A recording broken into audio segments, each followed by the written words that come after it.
Okay, welcome everybody. My name is Beck Walker and I'm a naturopath and online entrepreneur living on the east coast of Australia.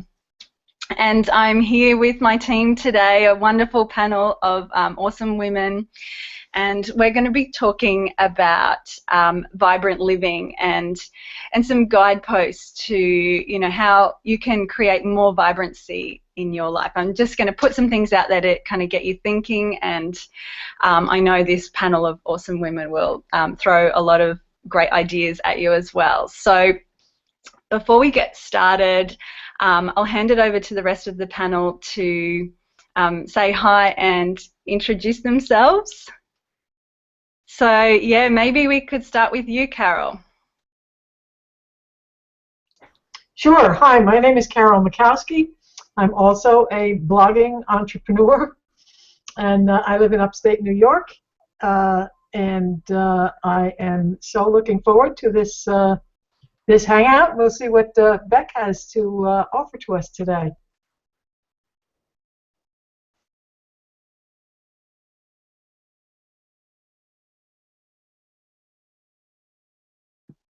Great, thanks, Carol. Who else wants to jump in and say hi?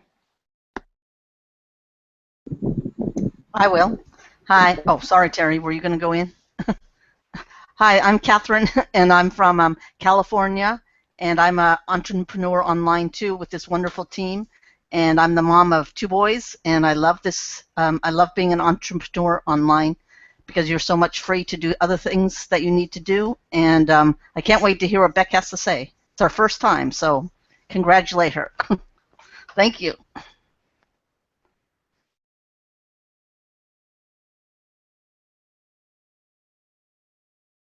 I'm going to jump in here, and then you're going to have to pick people because we all do that, Beck. So you are in total control. I'm Ellie Walsh. I live in upstate New York, also on the other end of the house from Carol. And yeah, doing business, entrepreneur, reaching people globally. Here we are, globally.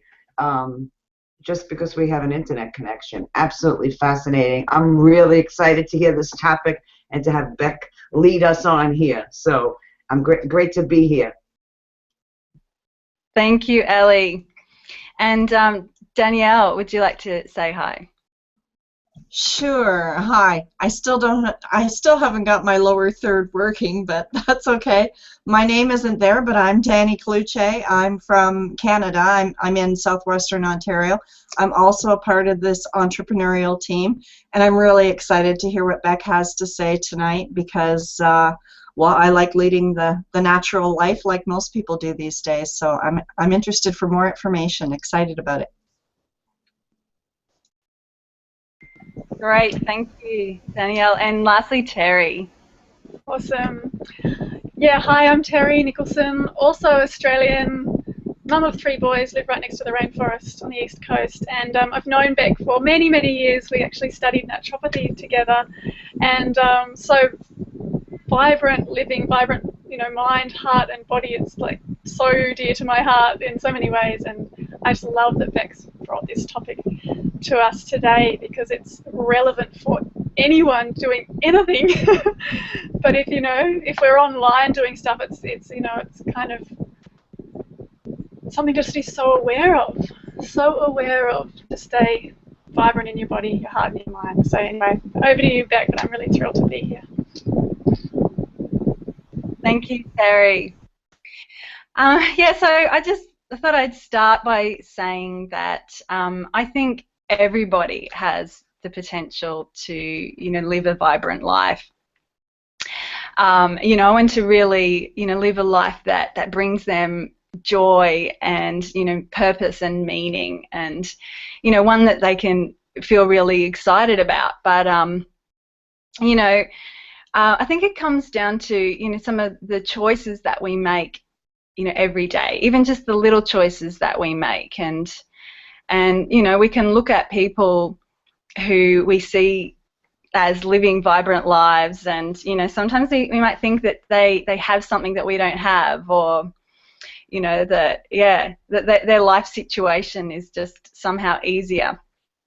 Whereas I really just don't think that's the case. And, you know, I think that, yeah, everybody has that potential to make their lives more vibrant, and that, yeah, that it may not be, you know, a place that we necessarily get to, but you know, like a journey and or a direction that we're heading in. So that's why I've got this topic today, and I'm breaking it down into, as the panel has said, that vibrant heart, vibrant mind, and vibrant body, and just putting out some guideposts and to get you thinking about, you know, how things are in your life at the moment, and yeah, whether you could actually bring in, you know, a bit more aliveness and juiciness and vibrancy into your life. So yeah.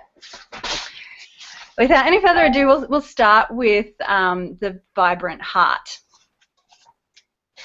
So a vibrant heart, you know, is one that is open to life and to love. You know, there is strength, there is passion, there is like an inner spark in a vibrant heart.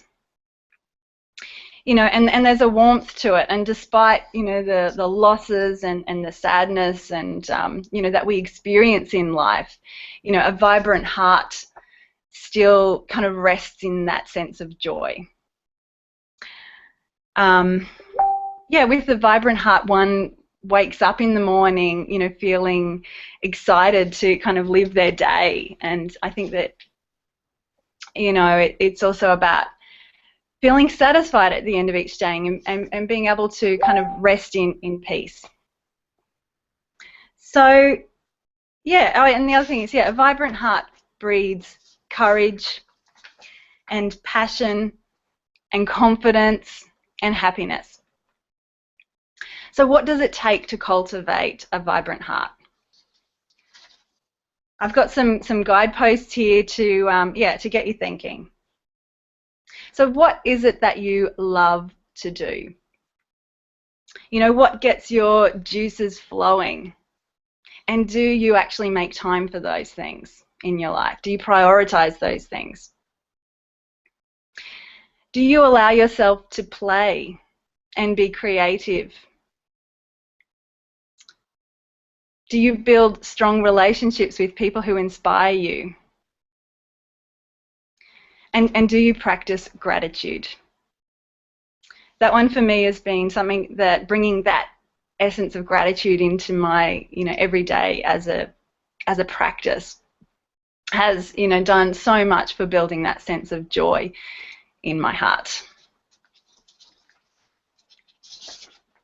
Anyway, I'll move on to a vibrant mind. I'll just kind of throw all these ideas out there, and then the panel can jump in and share their thoughts and additions too. So what is a vibrant mind? To me, you know, having a vibrant mind is about having a mind that knows and, you know, respects its own power. That power to create our lives. So much, you know, is with the power of the mind and how that influences our experience of life. A vibrant mind is positive and creative and has clarity and vision. It is sharp enough to stay focused and aware, present and mindful. A vibrant mind thrives on challenges, and it sees failure not as evidence of unintelligence, but as a heartening springboard for growth and for stretching our existing abilities. A vibrant mind rests in abundance. So some guideposts for a vibrant mind are: how aware of your mind's focus are you? What strategies do you use to keep your mind positive and healthy, such as mindfulness, meditation, affirmations, or maybe you have some other strategy? Are you open to learning? And do you thrive on challenge as a way to grow Or do you tend to avoid challenge for fear of failure? And, you know, that it might somehow prove you to be inadequate. And this one, I just really wanted to bring this point up about this. It's actually a difference in the mindsets, you know. There is a certain mindset which is called the fixed mindset, and there is another kind of mindset which is the growth mindset. And this has been a big thing for me because I feel like I was really brought up in that fixed mindset, you know, where I felt like I had to constantly prove myself, like that I had a certain level of ability and I needed to, you know, prove myself. And if I experienced any sense of failure or rejection, then I took that to be, you know, something that was like proof that I was somehow, yeah, not worthy or inadequate or something. And being able to like recognize that and really change my mindset to be more of that growth mindset, you know. And we can have, yeah, different levels, you know. In some aspects of our lives we can be stuck in that fixed mindset, and in others we can have that growth mindset. But I've found that to be a really powerful thing to recognize. It has changed so much about the way I experience my life. I really feel like that, yeah, that has so much to do with how I'm more able to just be happy in my life now. So yeah, I don't know if you resonate with that concept at all. That's from a psychologist who's done some research. Her name's Carol Dweck.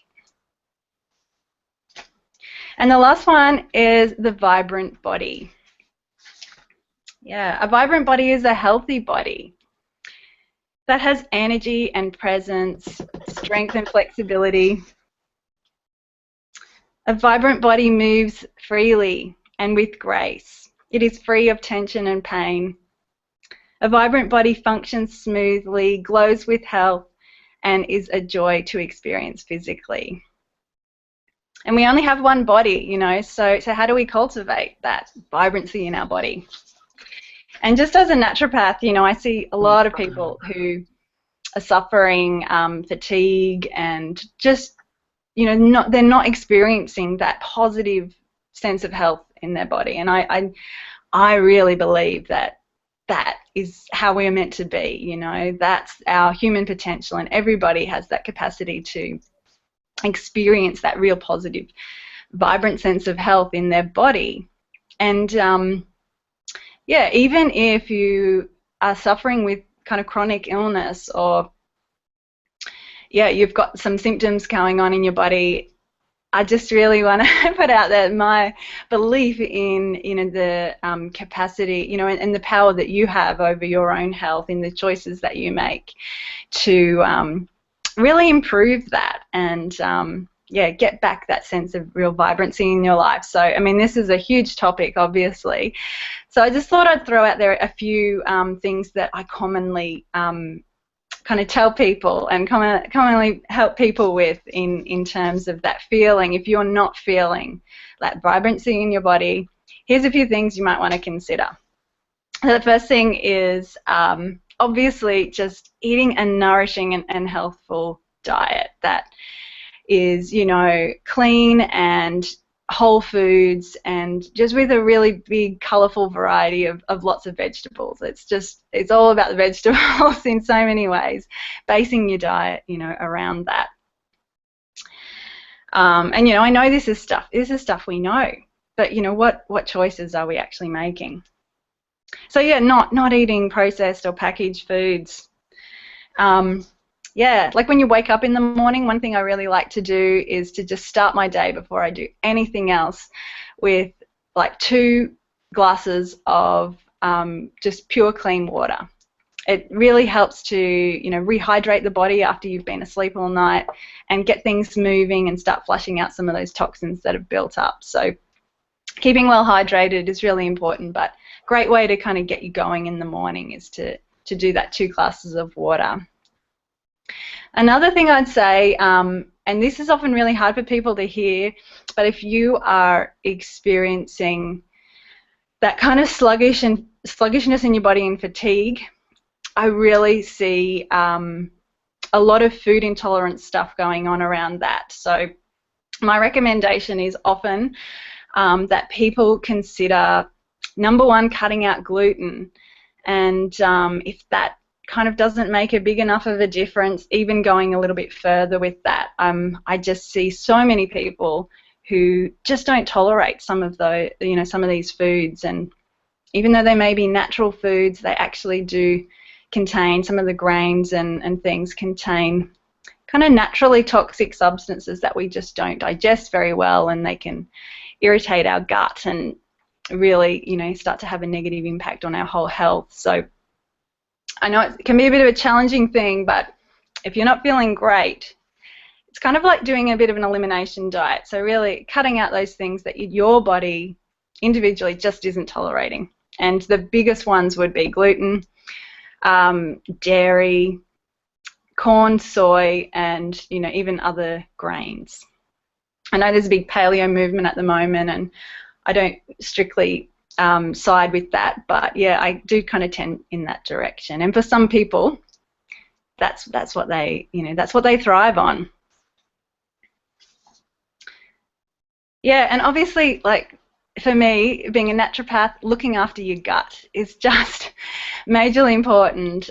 So I'm a big fan of fermented foods and bringing back more fermented foods into your diet. So fermented vegetables, some kefir, yeah, that kind of thing, sauerkraut, making your own, and being able to, on a daily basis, just maintain that so important, that microbiome, which is all our really good gut bacteria that, that are inside us. There is actually like 10 times the amount of bacteria in our gut than there are cells in our body. So, and they make up 90% of our immune system, and they help us to break down and digest nutrients, and yeah, they just cannot deny the importance of their, of there being a really good balance of them in our gut. And so yeah, we have so many things in our environment, chemicals and our medications, and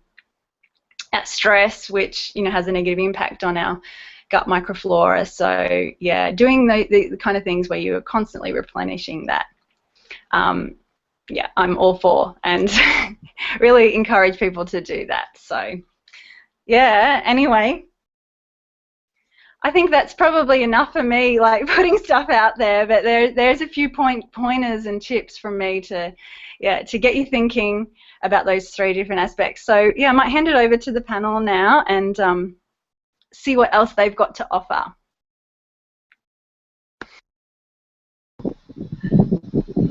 I'll jump straight in. That was so awesome. Like each of the little things that you've said, if us here or anyone watching live or watching the replay, if you take any one of those things that you said and actually really apply it, it could be totally life-changing. And then you've kind of gone across the board with mind, heart, and body. And it's like put all of those tips together and actually follow through with that stuff. Like the potential there to be experiencing a whole different, experience of life, like actually experiencing a vibrant life rather than not. Like it's just all there, it feels like the way you've laid it out, it's like it just feels really accessible, and doable, you've just sort of broken it down. I just think it was just really powerful what you shared. One thing that, a couple of things that I just jotted down that just stood out, like to me, heart, and the word courage. It's always, because like in Spanish, I speak Spanish, and the root word of heart, corazón, is about courage, and it's sort of, to me, always when we're coming from our heart, it's about having that courage of the heart sort of active and alive, just really, yeah, somehow that the heart, heart and courage being totally in sync with each other. It's not just about being brave and pushing through something that feels difficult. It's really about fostering a vibrant heart. So I wanted to share that. And also Sahara is another amazing naturopath and friend of both Beck and mine, and she actually sort of, I don't know if this term has been coined anywhere else, but this is the first time I heard it. She came up with this word heart set, this kind of combination between heart and mindset. And I just absolutely loved that. Something about heart set is about that combination of your mindset and your heart kind of coming together. And so yeah, I just wanted to throw that word in, to consider what's your heart set. What are all of our heart sets? That's that meshing of those two powerful places. And then the body stuff. Oh man, I could go on and on, but that's awesome. I'll share the space. Thank you, Beck. Really, yeah, it's really powerful stuff. Thanks, Terry. I love that about the heart set. It reminds me of that real Buddhist, the way the Buddhists use the word mind, which incorporates the heart. So yeah, that's beautiful. Thank you.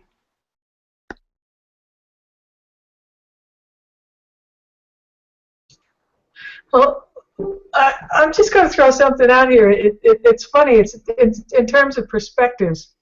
I'm a social worker, right? You're a naturopath, and I'm just, as you're saying this, everything you said, fine.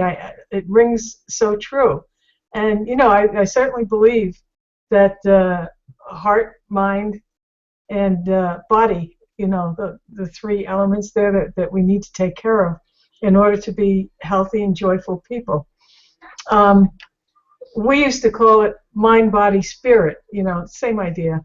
But I find it funny because I'm coming in from a perspective as you're talking. And I was at a Weight Watchers meeting today, and we were talking about the different stuff that's in foods. And, when there's low fat, look at the sugar, because the sugar content is usually way elevated because the manufacturers want to throw some kind of crap in there to make it taste good so that you'll want to eat it. And as a social worker and having had a major in sociology, I think of the economics and the politics behind what you're saying. And all the people today who are tired and stressed. And I'm not going to go into. I could just stay here for hours on this with you and talk back and forth about it. But I was just floored by the difference in difference in perspective, not necessarily contrary, but complementary perhaps. But I just found that interesting, so I just wanted to throw that out there. If that makes any sense. Thank you, Carol. Yeah, it's funny. I think that especially, in the field of health, there is so much out there, and sometimes it can be conflicting information that we receive. So it can be a hard area to navigate,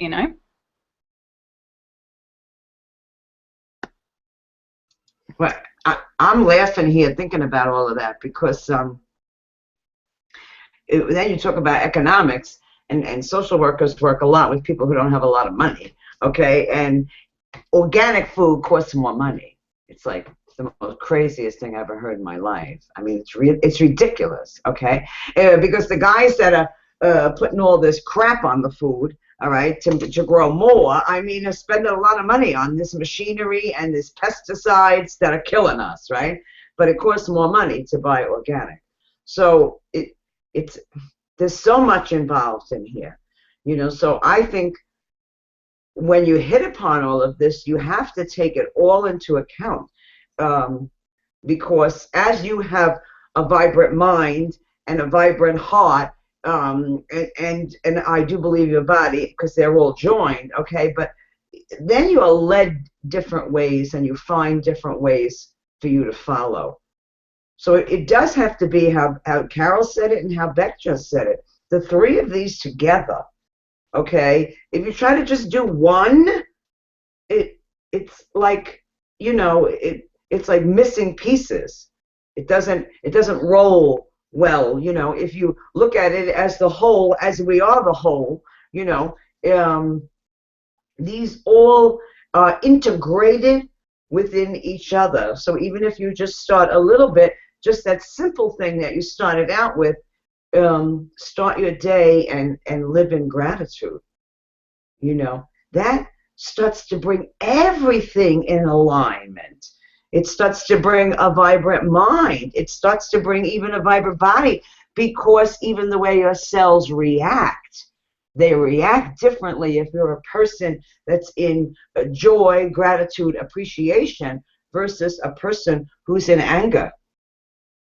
Whole bunch of different stuff going on there within the cells. So this is a conversation we could be on here for days. All right, this is really, really good. I'm so glad you came on and talked about this. Thank you. I'll be quiet now. Yeah, lots of tips that you gave, Beck. And I like the part where you were talking about to cut out the gluten and the dairy, and because I seem to be really tired lately, so I'm going to try some of that. Maybe it'll help, because I need to try to, I just seem to be real tired, and I shouldn't be, because it's not like I don't get enough sleep, of course, but there's other reasons that I need to, that I should maybe try cut out the gluten and the dairy. Maybe it'll help be more natural. So yeah, lots of tips there. Thanks. Can I just jump in here too? I know I had tech difficulties, so I missed a bit, but what Ellie was saying about the integration of the three, I have experience with that. I had 30 years of fibromyalgia pain. I have been pain-free now for 6 years, but it wasn't until, see, I started with the food. The food thing, I paid attention to what I was eating. I found that when I ate the proper foods, and there were certain foods I stayed away from, then I could control my pain to a certain extent where I didn't need to grab more Tylenol, ibuprofen, all that kind of stuff. Then when I started doing some heavy-duty personal development and started getting my mind into the game, man, it clicked. I'm not kidding you. Those three components, they have to be integrated. You're so right, Ellie. I'm pain-free today because of it. I'm absolutely convinced of it. That's why I'm helping people do the same thing. You know, I'm on the same page for sure. Oh, thank you for sharing that, Danny. That's a great way to kind of end this today. You know, it's so true. Even though I kind of broke those down into those sections, yeah, they do influence each other so much, and yeah, cannot really be separated in so many ways. And yeah, I hope, you know, I didn't want it to be too overwhelming, but yeah, just like what Terry was saying, if just a couple of things or one thing kind of jumped out of that, then, you know, start there. You know, it's just a process, and, you know, life is a journey. So yeah, let's make it a good one. Thank you for being with us today and listening in. Does anyone else have anything else to add before we finish up? No, all good.